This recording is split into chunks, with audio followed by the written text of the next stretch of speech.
Hi, I'm Chris Springer with Dan Am Company, and I'm here today to talk to you about the technical differences between the 1500 SoLV and the X5500 spray guns.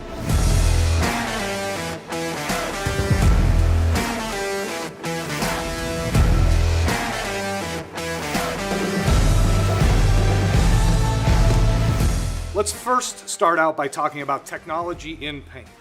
So you've pretty much got waterborne technology and solvent-borne technology. And when you're reading ABRN or Body Shop Business or any of the industry mags right now, really all you see is everything trending towards compliant coatings, low VOC clear coats, low VOC base coat systems that are under, for the US, 3.5 pounds per gallon or below.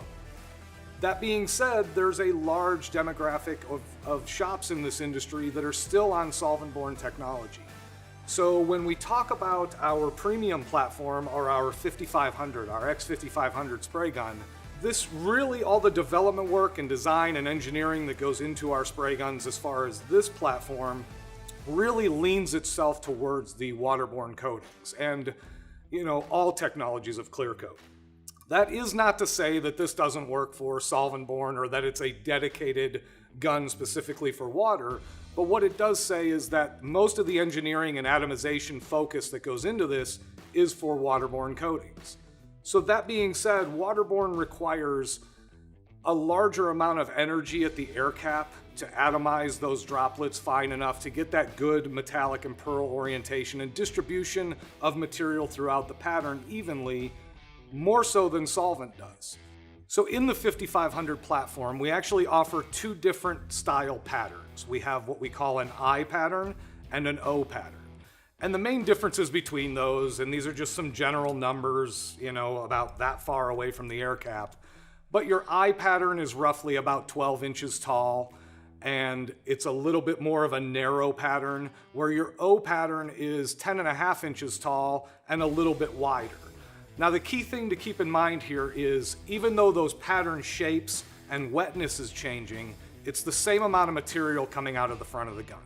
So as an example, again, theoretical numbers, but let's just say a 1.3 fluid tip has roughly 200 cc's per minute of material coming out. Well, you're taking that 200 cc's and you're spreading that either over a 10.5 inch pattern or a 12 inch pattern.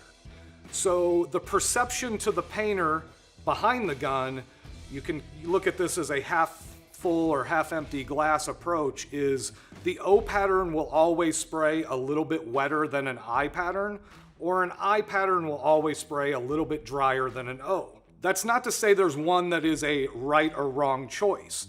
The reason we're giving you options is there's different types of painters. There's painters that like to be very close, really quick with their arm speed and have a lot of overlap. There's also painters that like to be a little bit further back from the panel, a little bit more what we would classify as a controlled painter. So we're now giving you those options rather than when you purchased a spray gun and then those first couple paint jobs, you were adapting, even though it's subconsciously, you were adapting your painting style to adjust it to the performance of that spray gun. Now we're giving you some options before you even purchase a spray gun, is to purchase it for your specific spraying style. When it comes over to the 1500, the SoLV gun, there's a little bit of marketing that goes behind that. The SoLV, first and foremost, is kind of a problem solver. It's a solution for areas where maybe the 5500 isn't the right option for you. The SO and then LV being capitalized, again, it's a marketing thing. We like the LV to be referenced as low VOC or low viscosity. So those are the things you should keep in your head. If you're spraying a low VOC product or a low viscosity product, meaning something that's very low as far as seconds through a DIN 4, like below 20 seconds on a DIN 4, I would classify that, even like 16 seconds on a DIN 4. Those are very, very thin clears. And most of you know this when you've sprayed some of those thinner clears. You pour them, you put the hardener reducer, if it calls for it. When you stir it, you can tell it's a little bit thinner than some of your other, maybe your production clears or a glamour clear that you would spray on an all over. Those low viscosity clears, when you start to spray them, they feel a little bit drier. They feel a little bit thinner on the panel. That's where this gun comes into play truly, and where it shines, no pun intended, is spraying those products that are sensitive to atomization, where you find yourself needing to turn down your inlet pressure because you're starting to blow out the center, or it just feels really dry or really thin as you're spraying it. That's where this gun's pattern design complements the 5500, where these are geared more towards, full panel, everyday production, very difficult colors that need superior metallic control and orientation.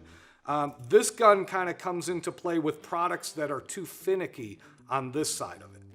So additionally, a part of that marketing is SoLV is solvent. It should trigger a thought in your head of solvent-borne base coats.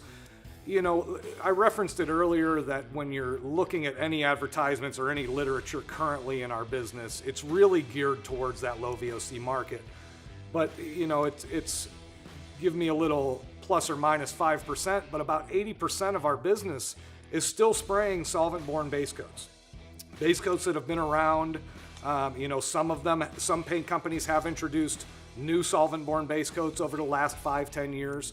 But primarily, most of these have been around for quite a while. There's new additions of toners and things for specialty colors like 46G, 46V, KAB, unique colors that are in our business. But other than updating those platforms to make sure their color offering is updated, the technology is fairly old. So that being said, the 1500 is one of those guns that it's reminiscent of when solvent-borne base coat was the only option. And I like to reference this back to some of our own products because I see them still constantly out in the market. Would be like a NR2000 or a 3000 spray gun.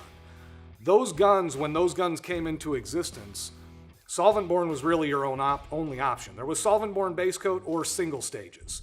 And on the solvent-borne base coat side of things, the way solvent needs to be sprayed, the way it needs to wet on a panel, the way that film needs to be created, and allow that metallic and pearl orientation to happen so that you're not fighting model, so that you don't have to come back when you're all done and do a drop coat over it to try to straighten things out, and you're getting in there, doing your magic wand waving on your blends, is if you have a pattern that's a little bit shorter than what we've all become accustomed to nowadays with these much larger patterns. When I say a little bit shorter, I'm talking in that 8 to 10 inch range, but specifically the width of the pattern comes into play. As you're going across a panel, the width of a spray pattern is what helps determine that arm speed and the wetting of the material on the panel.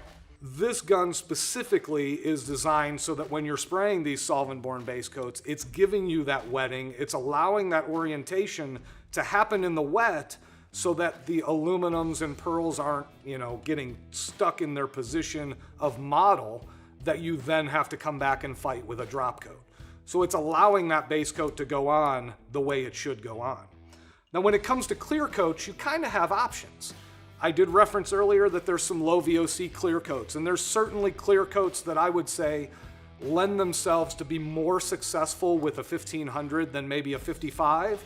But the greater majority of clears, it comes down to your preference, your spray style, your final appearance expectations and benchmarks. So my personal preference when I'm spraying a lot of clears is the 1500 RP13, and typically I'll set that between 22 to 26 PSI inlet pressure, and just about every single clear I spray, I'm successful with those pressures.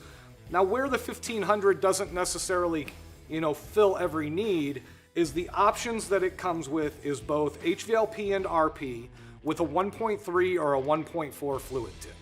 So what we found in our market research and all the studies and application work that we did when developing these guns is that the majority of the products that fall into that category, the solvent-borne base coat, the low VOC solvent-borne base coats, low viscosity clear coats that are also low VOC, they all pretty much spray through a 1.3 or a 1.4. So what that does is it limits your options in the 1500, where in your 5500 platform, in the X series of guns, you're gonna have that full range, right? From 1.1 all the way up to a 1.5, 1.6. So you have a little bit more versatility, a little bit more options on the 5500 side than you do on the 1500, but it also comes into play with price.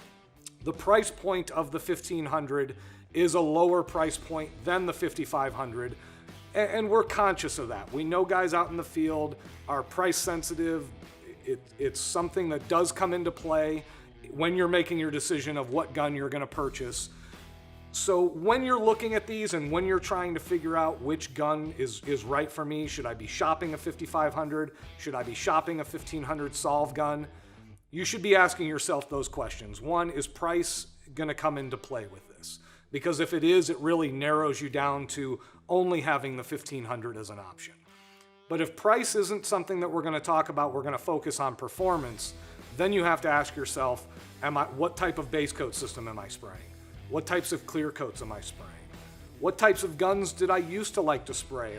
Do you get a 5500 for color, but maybe you're using an older 3000 or 4000 for clear coat, and you need to upgrade that gun, but it doesn't necessarily need to go all the way to a 5500?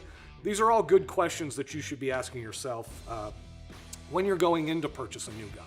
Another segment that we don't talk about a ton because we're so focused on automotive refinish is the commercial and industrial markets. I can't emphasize enough how successful we've been since this gun's inception on the commercial coating side of things. When it comes to single stages, and I don't even want to shoehorn it into a commercial coatings only. There are refinishers out there, companies, we know them, large MSOs that focus specifically on single stage coatings. Any urethane or acrylic urethane or polyurethane single stage coating sprays amazing through the 1500 RP. The nice thing about it is it's giving you that performance of clear coat application, but in a color coat that's a direct gloss. So don't forget about this gun when you're looking at those segments as well. We do a tremendous amount with the X5500 in ambulances and fire truck manufacturers where their finishes have to be of the highest quality. But there's also a lot of train manufacturers and dump truck painters and septic truck, systems that need to be painted and coated. And those coatings also do need good atomization. They need to dry properly, or you start getting into issues of solvent pop, orange peel, dieback. So you can't necessarily just grab the bottom of the bargain barrel for spray guns. But you also may not need our highest end option in the 5500. The 1500 could be that option for you in those markets. Thanks again today for watching the differences between the X5500 and the 1500 SoLV. If you need more information, you can click the link to our website down in the description below. Don't forget to hit that thumbs up and that bell notification so that you get notified anytime we post a new video.